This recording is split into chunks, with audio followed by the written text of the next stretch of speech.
محترم حاضرینو، د رجب المبارک مبارک میاشت روانه ده او دې میاشته کې چونکې د پیغمبر علیه الصلاة والسلام د معراج سفر راغلی دی، نو د تیرو جمعو څخه مسلسل زه ستاسو حضور کې د هغه سفر یو څه حصې بیانوم. چونکې د پیغمبر علیه الصلاة والسلام د سیرت ذکر دی او دا د دې امت دپاره ډېر د خیر او د برکت باعث دی. د تیرې جمعې څخه ما دا خبره ښکاره کړې وله چې کله پیغمبر علیه الصلاة والسلام د معراج په سفر باندې د بیت المقدس څخه اسمانو باندې، نو اول اسمان کې د پیغمبر علیه السلام د حضرت آدم علیه الصلاة والسلام سره ملاقات دی او دویم اسمان باندې د حضرت عیسی علیه السلام سره ملاقات دی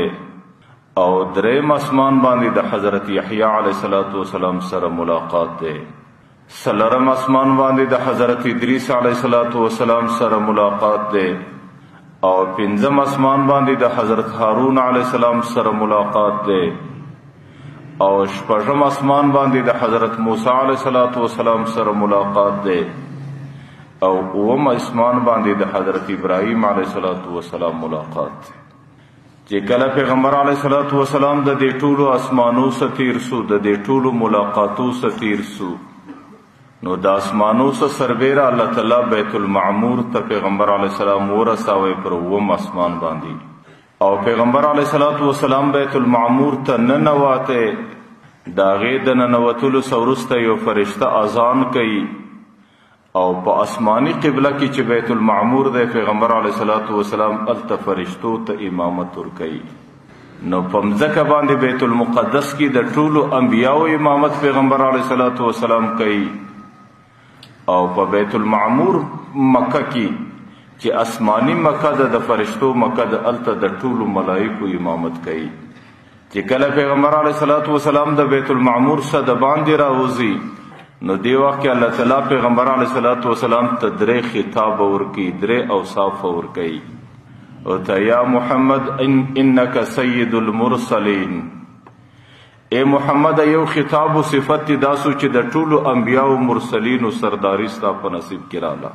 او دویم و امام المتقین چې څومره تقوادار انسانان د مځکې پر مخ وجود پیدا کړي د هغې ټولو امام و مقتدا به هم ته او وقائد خر المحجلین چې څومره انسانان جنت لځي او الله تعالی د جنت مستحقین ګرځولي دي او د هغې مخان د قیامت په میدان کې ځلیدونکي دي، د هغې ټولو قیادت او د مخ صف او د هغې ټولو رهنمایي دا به هم ستا په نصیب وي. نو دا درې خطابه د بیت المعمور د راوتلو څخه وروسته الله تعالی درته ورکوي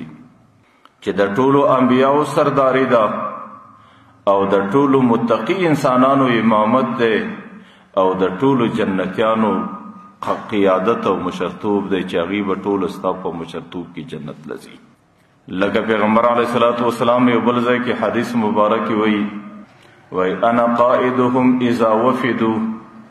چې کله انبیا ټوله د وفد په شکل الله تعالی ته د قیامت په میدان کې ورځي، نو د هغې قیادت و مشرتوب به زما سره وي. وانا خطیبهم اذا نصتوا اذا سکتوا، چې کله د الله تعالی په مخ کې پر دوی باندې چپوالی راسي، دوی ټوله چپ خوله پاته سي، دې وخت کې به د الله سره کلام زما حق او دا به زه کوم. وانا مبشرهم اذا یئسوا، چې کله د قیامت په میدان کې جهنم په خپل خشم کې راښکاره سي، نو پر ټولو انبیاو به د ناامیدۍ آثار ښکاره سي، لیکن دې وخت کې به زیری ورکول او دې وخت کې انبیاو ته ډاډ ورکول دا به زما په لاس باندې وبیدی لواء الحمد، او د قیامت په میدان کې به د حمد بیرغ زما په لاس کې وان الادم واولاده كلهم تحت لوائي، حضرت آدم دی، د آدم چې څومره اولاده ده دا به ټوله زما در بیرغ لاندې رواني. نو ځکه د معراج په شپه باندې الله تعالی پیغمبر علیه الصلاة والسلام ته دا درې خطاب ورکوي.